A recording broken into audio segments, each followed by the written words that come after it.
Shalom Aleichem, welcome everyone as we're preparing for Shabbat, Parshat Shoftim, as we're continuing in this holy month of Elul. This week's Parsha starts off, Shoftim v'shotrim titen lecha b'chol sha'arecha. Judges and officers shall you appoint in all your cities, asher Adonai Elohecha noteh lecha l'shvatecha, that Hashem will give to your tribes, v'shafatu ta'am mishpat tzedek, and they shall judge the people with righteousness. Shoftim v'shotrim titen lecha, the parsha starts off. Judges and officers you should appoint.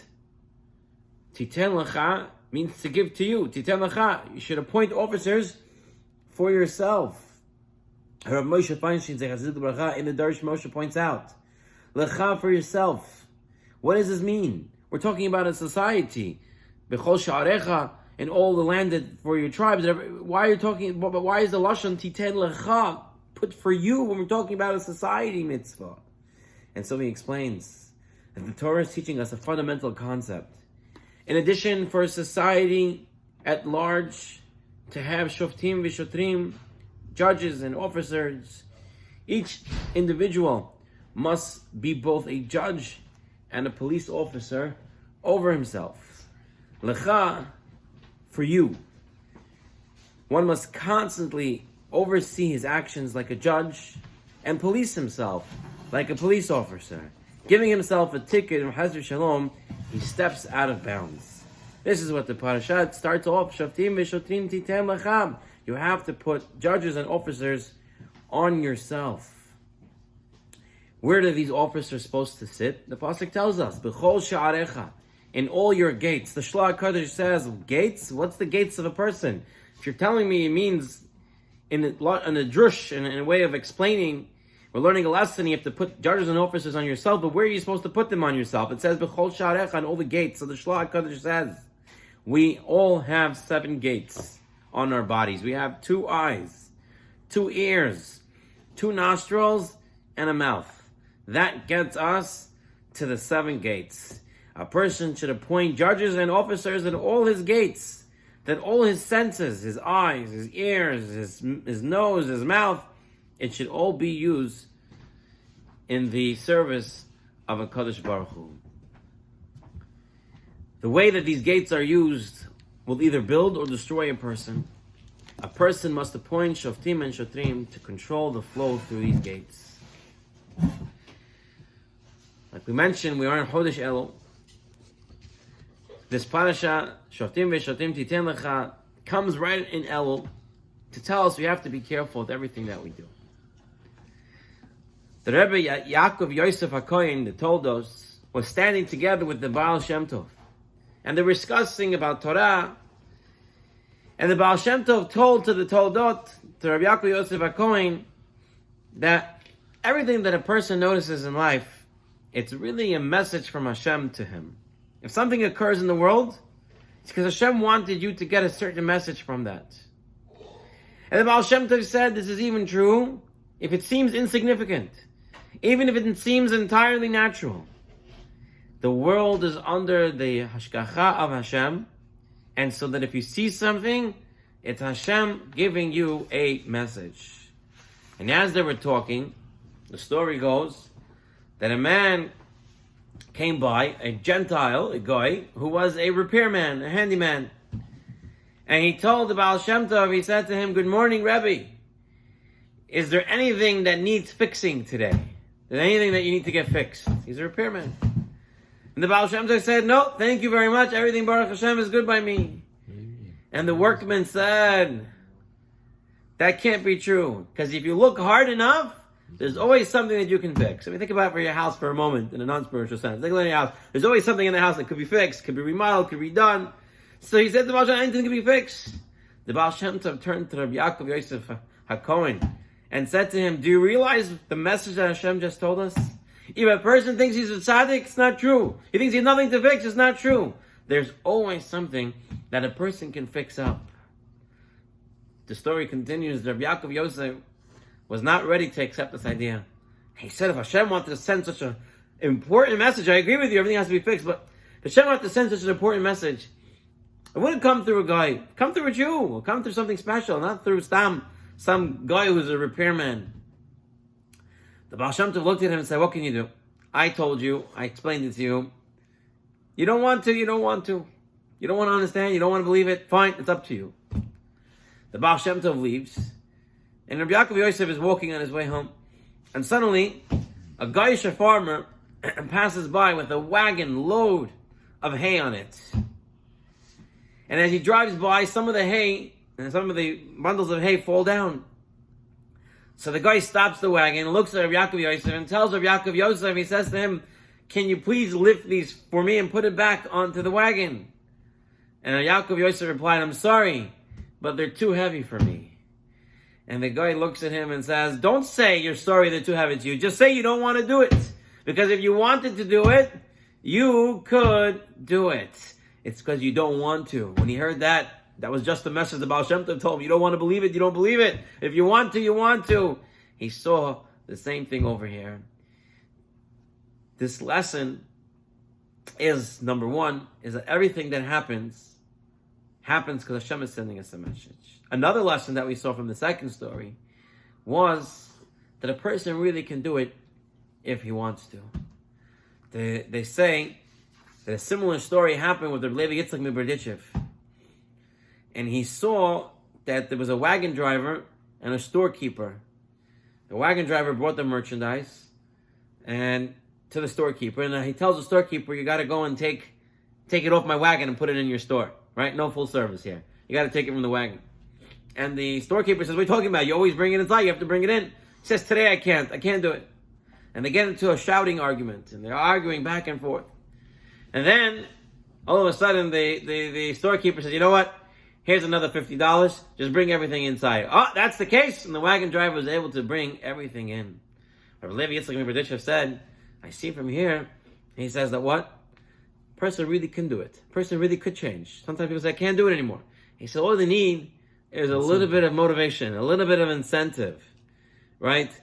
The Alter from Slobodka said that he was once in Vilna as a young man, and he saw that the people in the marketplace, one woman got into a fight with another woman. They were both selling stuff in the marketplace, and she started screaming and yelling, and they were fighting like crazy. And all of a sudden, a customer came over to one of them that were fighting. As soon as the customer came over, she was all smiles. She was ready to sell with good service. Why? For a few pennies, her whole demeanor changed. The Alter of Slobodka said, see, just a little bit of motivation is enough for a person to change. But a person needs to have that motivation. A person needs to know, first of all, that Hashem talks to him at all times. Second, that he could do it. And if you're not doing it, it's not because you can't, it's because you don't want to. And how do you get yourself to want to? You have to start to put a little incentive there. A person has to look back and see to himself and say, can I be greater? A lot of times, the person thinks he can't be. I am what I am. I have my youth. I have my history. I grew up one way. I grew up this way. And you think it's over. Rabbi Lam Shlita, he compares this, he says, take a look around. They have elephants that are chained up. They have them in chains. He says, how can you have an elephant in chains? The elephant weighs more than 24,000 pounds. It's 13 feet tall. There's no chains that can keep the elephant down. So how does the elephant get kept down? And the masters are in charge of them. Child. Exactly. Rabbi Lam says that from the moment they were born, they put chains on them. So as a child, the elephant tried to move, and he couldn't. So he grew up with this mentality that he no longer can move. He says, this is people. People don't realize they're 6 feet tall, whatever, or 5 feet tall, whatever it is. They have kohot as a human beyond physical abilities. They have spiritual capabilities. They're able to break through any shackles. But I grew up this way, I am this way, and they think they cannot change. All they need is a little bit of motivation. You know, Shlomo HaMelech said that a tzaddik falls 7 times and then he gets up. Right? Tzaddik falls and he gets back up. Now, this is true on all levels. Part of the human design, which was divinely designed by HaKadosh Baruch Hu, that a person should stumble and fall. And then he gets himself back up again. Just the way it is. You really learn the best when you mess up and you got back up. Now, if you can learn from someone else, they'll mess up even better. But that's the way a human is. In fact, that's a tzaddik. A tzaddik is someone who falls and gets back up. What does it show us here? That you have to keep moving in life. In life, you have to keep trying. If something doesn't happen well, you get back up. You try again. I saw in the Torah Tavon, they brought a mashal. Mashal is very famous, everyone's heard it. And I think this idea is all connected. There was two mice that fell into a pot of milk, and they began to drown. And one mouse said, "That's it. What's the point? Never getting out of it. It's liquid." And he just plopped down and let himself die. The other mouse, on the other hand, said, "I'm going to keep trying." And he kept trying and trying and trying and trying and trying. And he kept moving his legs. In the end, he ended up churning the milk into butter. And then he was able to walk right out. Right? This is a famous mashal. The mashal is very important. And sometimes people think, "I can't do it." Okay, yeah, it's hard. Keep moving. Keep swimming. Keep getting up. Keep giving yourself the motivation that you need. Keep understanding that Hashem is talking to you. And when a person does that, then he'll definitely be on the right road as he comes closer to the Yom Hadin, to the Day of Judgment. Let's move on to another lesson from this week's parasha, on the second pasuk in this week's parasha. It says over here, "Lo tater mishpat, lo takir panim, v'lo tikach shochad." A person, the judges, they should not accept a bribe. They shouldn't recognize someone. They should be ki hashochad, because the bribe ya'aver nei chachamim v'yisalef divrei tzadikim. They blind them and they ruin the person's mouth and ruin the person's eyes, and the person doesn't see well when he comes to having a bribe. And the fact is, Rabbi Akiva Eiger showed that it's not even when he accepts a bribe, the fact that the bribe is on him, right? The story goes, Rabbi Akiva Eiger was a din Torah came to him, and he had two people there. And all of a sudden, his mind was going for one person the whole time. He said, "Why is my mind going for this one person? I'm supposed to be impartial." So he closes the case. Says, "Well, we come back tomorrow." He goes home and he sees in his pocket envelope of money. One of the people in the judgment case over there in the case, they put the money, not even telling him. And he said, "Wow, I didn't even know." And already it was influencing me. So it's very important that a judge doesn't take such bribes. But we have to look at the Gemara. What the Gemara tells us about a couple of Chachamim, what they considered bribes. When we understand bribe, we understand the Russian mentality of bribe. You pass some money, you give the guy, now he's going to help you pass the border. And you remember when I was working as a nurse on the floors, Russian patients always has to slip $50 into my pocket. If he gave me $50 in my pocket, now I'm in there, in their debt. I have to make sure that I give them everything that they need, everything good. I'll be in the best. That's Russian mentality. Bribe is money. I want to tell you how Chachamim, what they said bribes were. Did it work? Of course it works. Once they give you money, that's it. You have to give them. 100%. The Gemara in Ketuvot tells us, Shmuel was once crossing a bridge. A man approached him and offered him his hand to cross the bridge. And he helped him cross the bridge. Shmuel then said to him, "What are you doing here in this town? I haven't seen you before."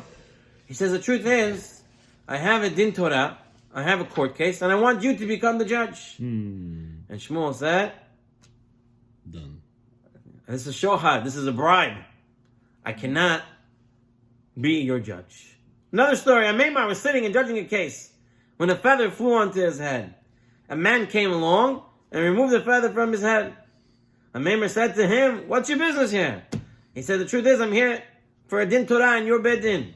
He said, "If that's the case, I cannot. This is shohad." So far, we're not understanding any of this. Similar response in Bar Ukva. There was a person, Ramukva was walking, and there was a person there who saw some spit on the floor, and he covered it up, and he let Mar Ukva walk. And Ukva said to him, "What are you doing here? I never seen you before." He says, "I'm here to make din Torah." Din Torah in my bedin? I can't. Shohad, this is already considered a bribe. A fourth case presented by the Gemara concerned Rabbi Ishmael. There was somebody who leased Rabbi Ishmael's orchard to work there, and every Friday he would bring a basket of fruits. One time he brought the basket of fruit on Thursday. Belongs to Rabbi Ishmael. It's Rabbi Ishmael's basket of fruit. Rabbi Ishmael asked him why he came Thursday instead of Friday. He said to Rabbi Ishmael, "Because I have a din Torah that I have to come to your bed din for." Rabbi Ishmael said, "Whoa! You brought me my fruit a day early, and you want me to big din Torah? That's it. This is shohad. This is a bribe. I cannot be your dayan, your judge." If you'd be a tenant, he's allowed. If you wouldn't be bringing anything. The story continues. The sharecropper presented his case, And Rishmael was going back and forth in his mind. Rishmael was not on the court, he was just on the side. And in his mind, he kept coming up with ways this person should present it. What he should say, how he would win. And Rishmael looks to himself and says, wow, this is somebody who didn't even accept the bribe. And it was even my own thing. It didn't belong to him. It belonged to me. And yet I was so influenced. Those who take bribes, how much more worse, and what would be with them? Now we look at these stories with astonishment. We'll say, first of all, Shmuel, someone crossed the bridge. That's not shochad. You help someone, that's a bribe. Guy had a feather on his head. Remember, had a feather on his head. Someone took it off. That's shochad? Yeah, that you want to return something already. Okay, very good. Mar Ukra, spit he covered up. That's shochad? Someone brought his own? So Rav Pam says, what Rav Yosef Menarim here is saying, he says the reason why for many of us it's hard to understand where the shochad, where the bribe was, is because we really don't understand the obligation of hakarat hatov. What it means to say thank you, what it means to have gratitude. The sages of the Talmud felt totally indebted to someone who removed a feather that fell on their head or covered up a spit that was in front of them. So much they were grateful that would affect their psak din, their judgment. Today, it's very hard to digest this concept. Why? Because many people don't have feelings of gratitude. Every person is a recipient of the kindness and favors of those around him. And yet, we don't feel we owe anybody anything. Do we feel we owe our parents anything? Do we feel we owe our spouses anything? Do we feel we owe anybody who helped us ever in their life anything? No. A lot of times we say the American thing. What has he done for us lately? What has she done for us lately? What was recently done? Nice. Nothing, then forget it. It's not the way the Chachamim looked at it. Rav Pam says one must show gratitude to anyone who does them a service, including non-Jews. And he says this is not only just a tovah, a favor somebody did. He said if you go into the dentist or to a doctor or a specialist and you pay money, you still have to show the karat hatov. He says because they're doing you a favor. The fact that they went for years to study is already enough for you to say thank you to them, even though that you're paying them. Person has to have a karat hatov. Rav Pam says that the root of many shalom bayit problems comes from the spouse's lack of gratitude. The husband doesn't appreciate the wife, and the wife doesn't appreciate the husband. And it's normal for that to happen in life. People are busy, things are going on, you expect things. But Rav Pam says it's important that we change our mindset. Our mindset has to be for even little things. He says so many little problems happen in the world and they become huge things. This person will just have a little bit of gratitude.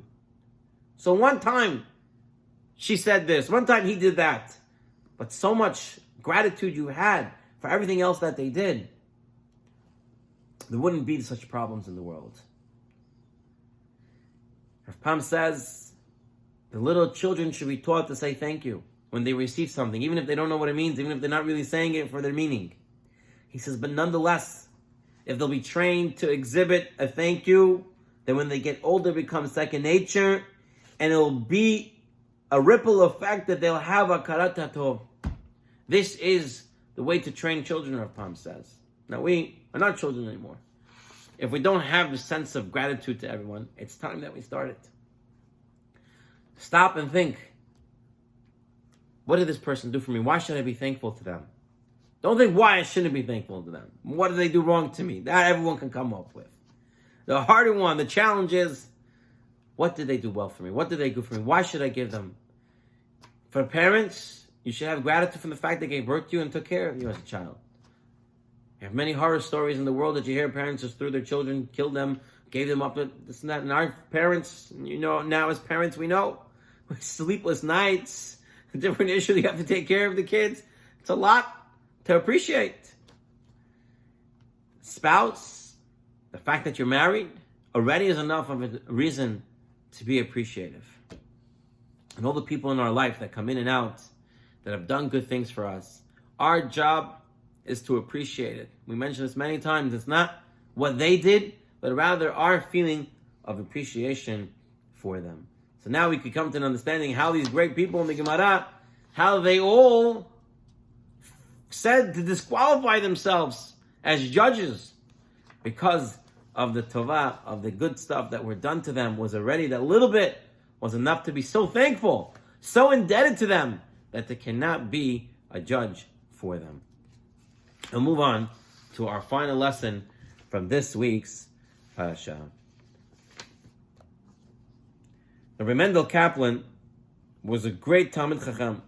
And one day he drove his car and he took a trip that spanned many miles.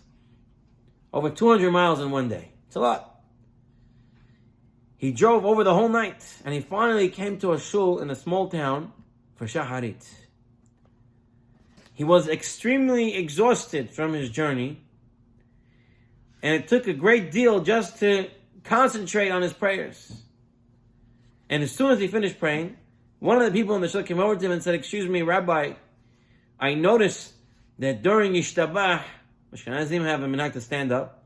I saw that you were sitting during Ishtabah. You're supposed to be standing. What, rabbis don't have to stand for Ishtabah?" And Rabbi Mendel replied and said, "Are you worried about me?" He said, "Of course, that's why I'm asking you." He said, "If you're really worried about me, why don't you ask me if I have a place to rest or if I have something for breakfast to eat? You know I'm not from around here. And all that you're asking me is why I didn't stand by Ishtabah." There's two ways to relate to a new person or someone you don't know from the community. It can be like Avraham Avinu, welcome them, make them feel welcome. Baruch Hashem, in this shul, we have that all the time. Someone new comes in, "Hi, how are you?" We talk to them, we find out who they are. Or Has Shalom, you have some other places, someone new comes in, everybody doesn't pay any attention to him. He sits in the back, doesn't know where to sit. People keep telling him, "My seat, my seat, my seat, my seat." He doesn't know what to do. He's all shame. In this week's parasha, we learn about the mitzvah of Egla Arufah. It's a person that was traveling out of town and he was killed. He was murdered. And nobody knew who his murderer was. So the elders have to come out and measure which town is the closest. And the elders of that town have to come out and take a young calf, and they have to do a whole ceremony with it. They have to break its neck, and the whole thing they have to do with it, in order to say, we didn't see this guy, and we didn't send him without food and without an escort. The Gemara says, what is the root of the tragedy of the person dying? It's because people didn't do Achnasat Orchim. They say our hands did not shed this blood. Would we have thought that the elders of the cart are murderers? We think the Dayanim, the judges, are murderers, and they're saying this. Rather, it means he did not come to us that we left him without food. He did not come to us to leave him without an escort. He would have came to us. He would have given him all these things. We didn't see. We didn't know. Rabbi Yoel Sperka asks, what's the connection between homicide, someone being killed, and hospitality? He says as follows. If an individual passes through a town as an outsider, he feels isolated. If someone comes through town and is ignored, he feels a sense of being worthless. He doesn't feel that he's anything special. He doesn't have any more feeling of self-esteem. He doesn't make a difference. He came to a town, new shul, people don't know him, and everyone just ignored him.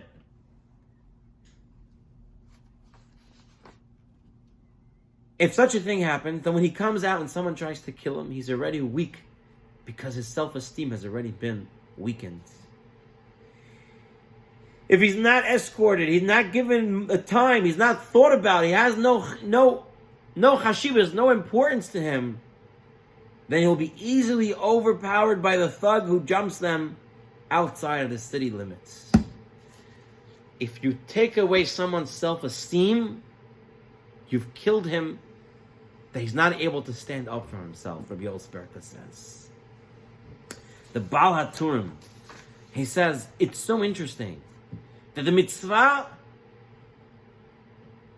of Eglah Rufa is sandwiched between two wars. In our Parshat, it talks about going out to war and this, how to do it. And then we're going to have, very shortly, Parshat Ki Tetzeh, when you go out to war. You have two wars, in the middle is the mitzvah of Eglah Rufa. Haruchanan Saratskin explains, you know why? Because during war, people, they don't count people. They count numbers. You report how many died. No one looks at each individual soldier. No one looks at each individual tragedy. During war, you look at the big numbers. 100 people died, 200 people died, 1,000 people died, 50 houses destroyed, whatever it was. That's what you look. The numbers. Hey, the Ukraine war was just now, right? The numbers. That's what people look at. You don't look at the person himself. However, our Torah is telling us different. War here, war there. One person who dies, that's already a big deal. Get the elders out here. Find out what happened. Everyone better make sure it wasn't their fault. It says, Adonai ish milchama, Adonai shemo. Hashem is the man of war. Hashem is his name. What does this mean? Hashem ish milchama. Hashem is the one who does war. He's the one. All war is because of Hashem. Hashem is controlling everything. There's no bechir, no will during war. Everything happens from the hashgacha of Hashem. But more than that, even when Hashem is doing war, Hashem shemo. Hashem yudke vavke means rahmanut. Hashem is merciful to us. He's thinking about everybody's needs. He's making sure everybody's needs are met. Because when you're in war, people tend to forget about the individual. Not so HaKadosh Baruch Hu. He thinks about every single person. Here in the Peninim al Torah, he shares a most amazing story. A family decided to switch to totally vegan diet. No more meat. Totally vegan. It all went well until the mother began to experiment with different recipes that she obtained to eat vegetables. She made one day a dish from broccoli. The whole family ate except for her 12-year-old daughter. She refused to touch it. And they tried to tempt her this way, that way, to convince her, to no avail. Nothing helped. Suddenly the girl said, you know what, if you want me to eat this broccoli, there's something I want to do. If you let me do that, I will eat this broccoli dish. The parents agreed. They said, okay, tell us what you want. She says, I want to shave the hair of my head off. I want to shave the hair off my head. And her mother said, we're talking about you, such beautiful hair. Why would you want to do that? You're a girl, you're this, that. She says, this is what I want to do. If you let me cut my hair, I'll eat the broccoli dish. It sounds kind of crazy, but that's the story. So, they already told her yes. They didn't want to go back on their word. And they allowed her to shave off her head. The next morning was a school day. And the young girl put on a cap to cover her bald head. Her father took one look and said, I'll walk you to school today. He knew that today his daughter would be subject to stares and possibly ridicule. He wanted to be there for her. And as they pulled up to school, they saw another young girl. Obviously a child who had gone through chemotherapy. Pulled up to the school and also entered the building accompanied by her father. The man looked at the father of the first girl and said, your daughter is a tzaddiket. She has been visiting my daughter every day since she was diagnosed with cancer. She brings her homework from school and works with her. Now that Baruch Hashem, the treatment has ended, my daughter was ready to return to school. But she was scared to come back because of her bald head. Your daughter told my daughter that she will also cut off her hair so she would look the same as her, and she would not be the only one who's different in the whole school. This young girl was prepared to suffer personal humiliation so that she could in some way ease the pain that her friend was experiencing. This is what it means to care for an individual, to care for another person. And this is what the mitzvah of Eglah Rufa is teaching us. We have to ahnasat orchim. We have to look, see who's a stranger, who's there. How can we help? How do we feel more comfortable? This is the mitzvah that we have to do. All these are so important all year long, but especially now that we're in Chodesh Elul. So to briefly review the 3 lessons from this week's parasha that we discussed. We had lesson number 1. Every message from Hashem, there's always something to fix. You need motivation, get it, and know that if you keep moving, you'll eventually get there. Lesson number 2. Hakarat HaTov. You have to be indebted in gratitude to everybody who done good for us.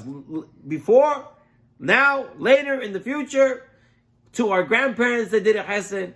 A person always has to have gratitude and feel that, especially for their spouse, their children, their parents. And our 3rd lesson, the mitzvah of Eglah Harufa, the mitzvah of Hachnasat Orchim, the mitzvah of feeling for an individual, for a stranger, to helping them out and making everybody feel welcome and included. May HaKadosh Baruch Hu give us a zechut to learn these lessons and to apply them as well. Shabbat Shalom. Lekulam.